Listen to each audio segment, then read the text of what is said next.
Welcome to another week of a friendly nudge. So this week we're going to make a soy miso maple syrup glaze salmon with some asparagus with just a little lemon zest and avocado oil. So this is a super easy meal that comes together real quick, and it is absolutely delicious. And I didn't start using miso until, I don't know, maybe a year or two ago.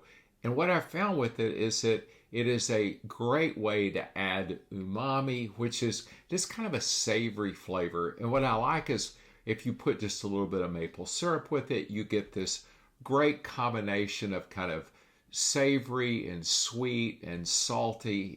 It's just a great addition to my kind of cooking bag of tricks. So, I'm just going to get the asparagus ready. All I'm doing is hitting it with some avocado oil, and then I'm going to put a little bit of salt on it and some lemon zest. So that is super simple. And I probably fix asparagus pretty frequently whenever I cook fish, because to me it just goes together so well.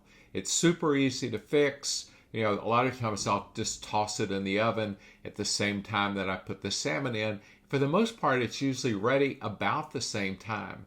And I'm using about a tablespoon of miso. And it's a fermented soy.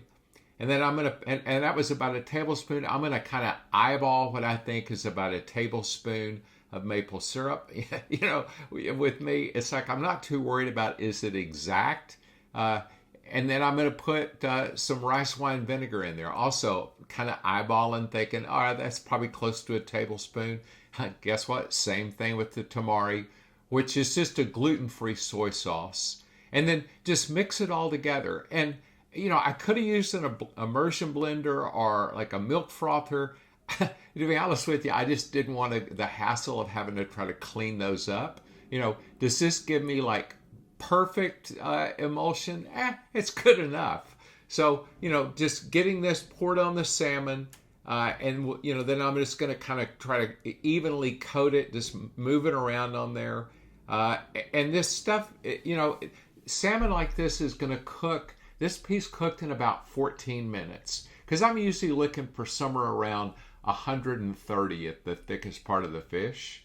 And then I put it in a 400 degree oven for 14 minutes, and I hit the temp that I was looking for.